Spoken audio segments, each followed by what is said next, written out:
नमस्कार दोस्तों, जय हिंद।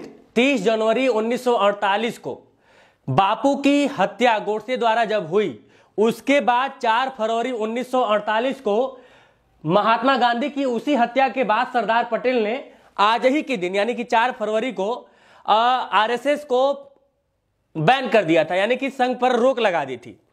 इसके बारे में कई सारी बातें सोशल मीडिया पे आए दिन होते रहती हैं। इसमें सच्चाई क्या है और सही मायने में यह प्रक्रिया कहां से कहां तक गई और उसके बाद से फिर क्यों बाद में सरदार पटेल को आरएसएस से बैन हटाना पड़ा, इन तमाम मुद्दों पे बातचीत करेंगे। दरअसल मामला यह था कि सरदार पटेल ने आरएसएस पे बैन लगा दिया था और उन्होंने हवाला क्या दिया था। पटेल ने कहा था कि संघ की गतिविधियां सरकार और राज्य के लिए खतरा है।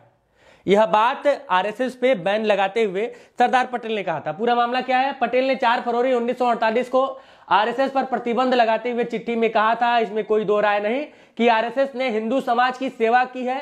जहां भी समाज को जरूरत महसूस हुई वहां संघ ने बढ़ चढ़कर हिस्सा लिया है।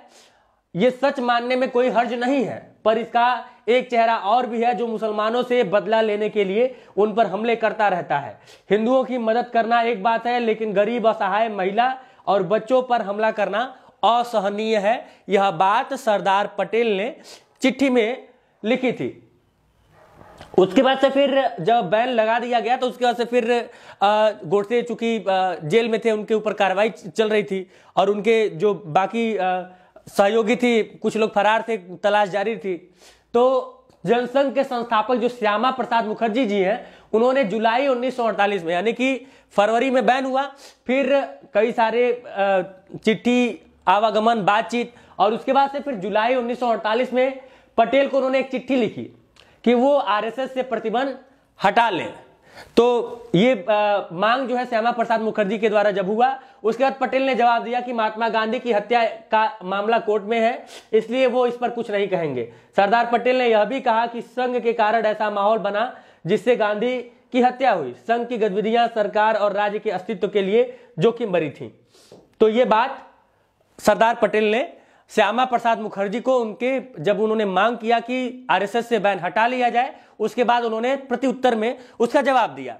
गांधी जी की हत्या में संघ का सीधा हाथ होने से पटेल ने भी इनकार कर दिया था। चूंकि लगातार जांच चल रही थी और पटेल इस फिराक में थे कि कोई एक ऐसा पुख्ता सबूत मिल जाए जिससे यह तय हो जाए कि गोडसे आरएसएस से संबंध रखते हैं। और हालांकि गोडसे एक लंबे समय तक आरएसएस में थे, लेकिन गोडसे का एक बयान, जब वो जेल में थे, उनका एक बयान आया। उस बयान में उन्होंने कहा कि मैं, ये बात सही है कि मैं आरएसएस में था, बहुत काफी समय से था, लेकिन जनसंघ में आने के बाद मैंने आरएसएस से पूरी तरह से इस्तीफा दे दिया, अब मेरा आरएसएस से कोई लेना देना नहीं है।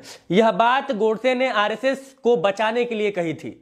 इसमें कोई दो राय नहीं है कि आरएसएस को लेकर गोडसे की जो भक्ति थी वो परम सीमा पर थी, यानी कि आरएसएस को बहुत ज्यादा तवज्जो देते थे और शायद यही वजह थी कि उन्होंने गांधी जी की हत्या की। ये तर्क लोग देते रहते हैं और इसमें कई सारे तर्क हैं, अलग अलग विशेषज्ञों के अलग अलग तर्क हैं।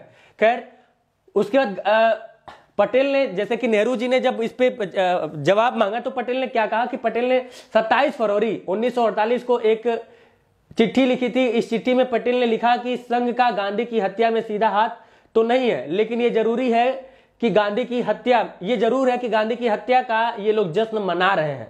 पटेल के मुताबिक गांधी की हत्या में हिंदू महासभा के उग्रपंथी गुट का हाथ था और उन्होंने यह भी कहा कि यह बहुत ही शर्मनाक है कि गांधी जी की हत्या पर कोई ऐसा गुट है, कोई ऐसा समूह है जो कि बहुत ज्यादा खुशी मना रहा है।